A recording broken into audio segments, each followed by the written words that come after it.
We'll get some more. I know, of course, Levin added laughing, you always want to do with as little and as poor quality as possible, but this year I'm not going to let you have things your own way.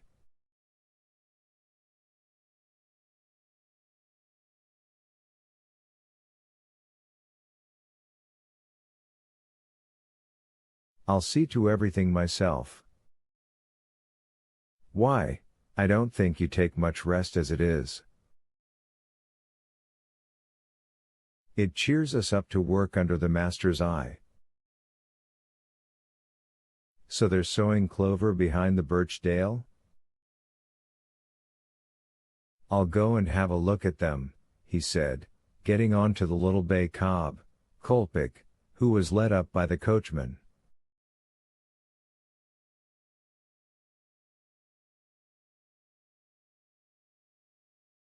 You can't get across the streams, Konstantin Dmitrovich, the coachman shouted.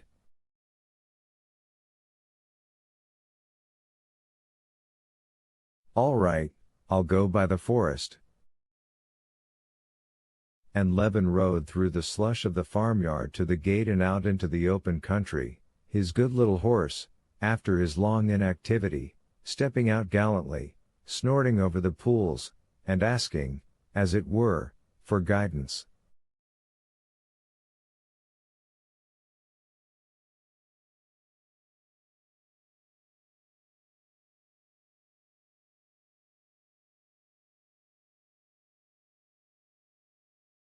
If Levin had felt happy before in the cattle pens and farmyard, he felt happier yet in the open country.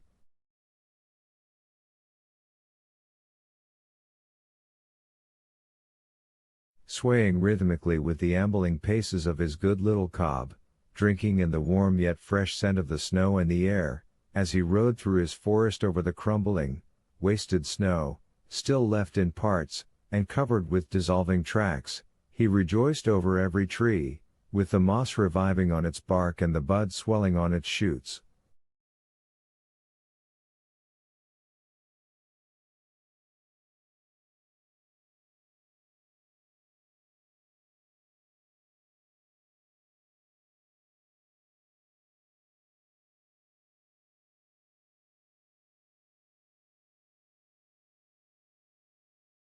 When he came out of the forest, in the immense plain before him, his grass field stretched in an unbroken carpet of green, without one bare place or swamp, only spotted here and there in the hollows with patches of melting snow.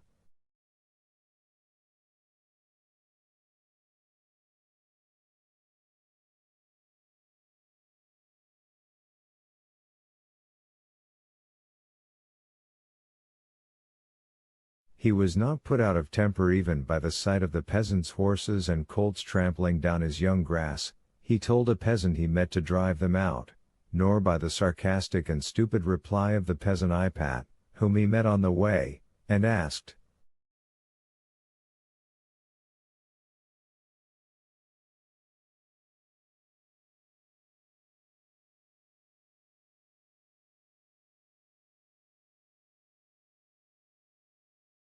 "Well, Ipat, shall we soon be sowing?" "We must get the plowing done first, Konstantin Dmitrovich," answered Ipat.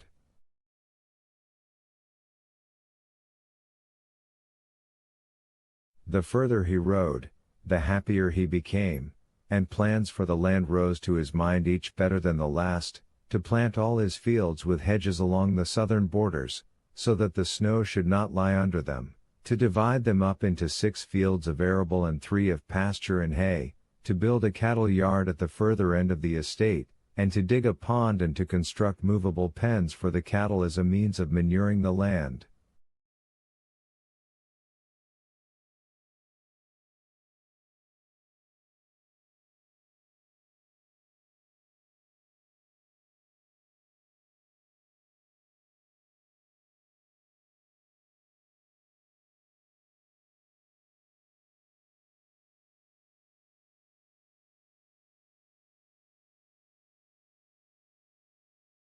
And then 800 acres of wheat, 300 of potatoes, and 400 of clover, and not 1 acre exhausted.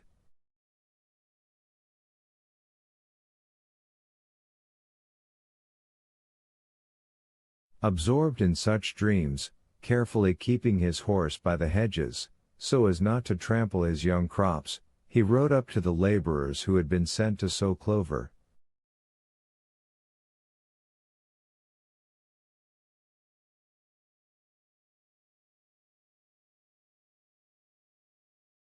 A cart with the seed in it was standing, not at the edge, but in the middle of the crop, and the winter corn had been torn up by the wheels and trampled by the horse.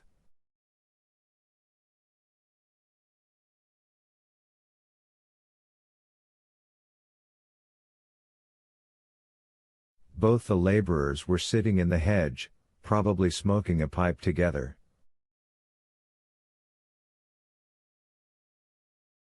The earth in the cart, with which the seed was mixed, was not crushed to powder, but crusted together or adhering in clods.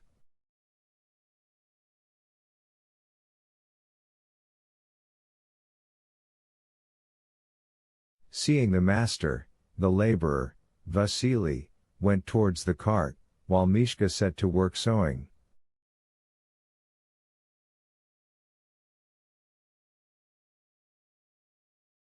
This was not as it should be, but with the laborers Levin seldom lost his temper.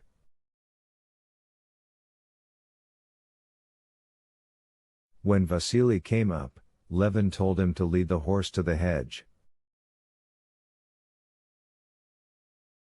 "It's all right, sir, it'll spring up again," responded Vasily.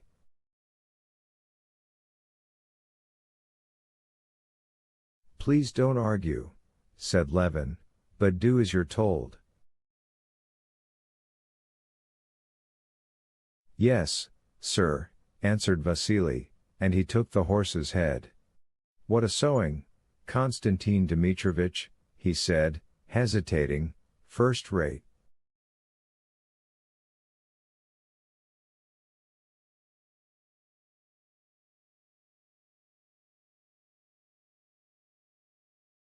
"Only it's a work to get about. You drag a ton of earth on your shoes. Why is it you have earth that's not sifted?"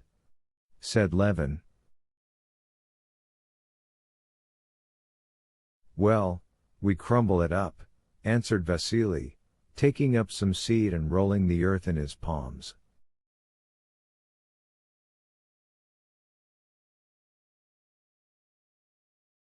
Vasily was not to blame for their having filled up his cart with unsifted earth, but still it was annoying.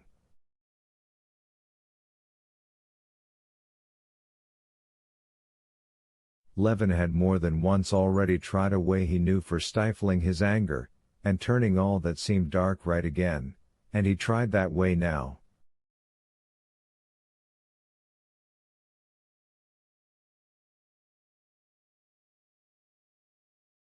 He watched how Mishka strode along, swinging the huge clods of earth that clung to each foot, and getting off his horse, he took the sieve from Vasily and started sowing himself.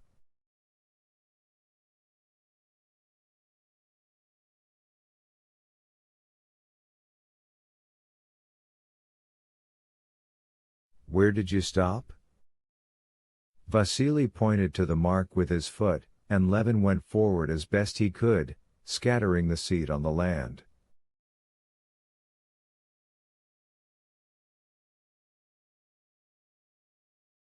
Walking was as difficult as on a bog, and by the time Levin had ended the row he was in a great heat, and he stopped and gave up the sieve to Vasily.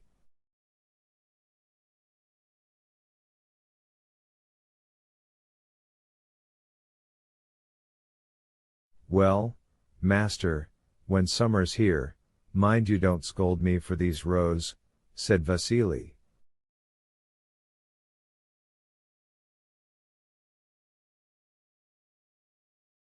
"Eh?"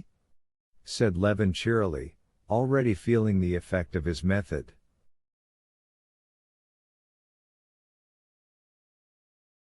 "Why, you'll see in the summertime. It'll look different. Look you where I sowed last spring. How I did work at it. I do my best, Konstantin Dmitrovich, do you see, as I would for my own father.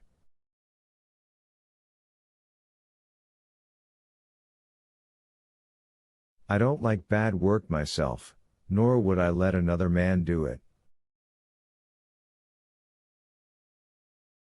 What's good for the master's good for us too.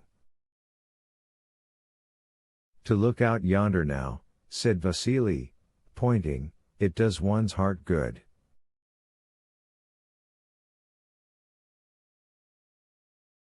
It's a lovely spring, Vasily. Why, it's a spring such as the old men don't remember the like of. I was up home, an old man up there has sown wheat too, about an acre of it.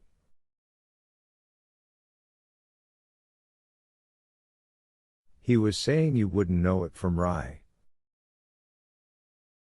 Have you been sowing wheat long? Why, sir, it was you taught us the year before last. You gave me 2 measures.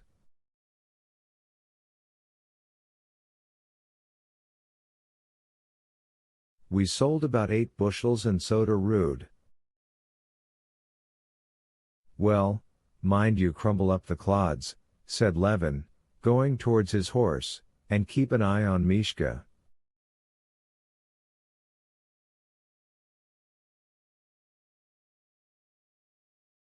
And if there's a good crop you shall have half a ruble for every acre.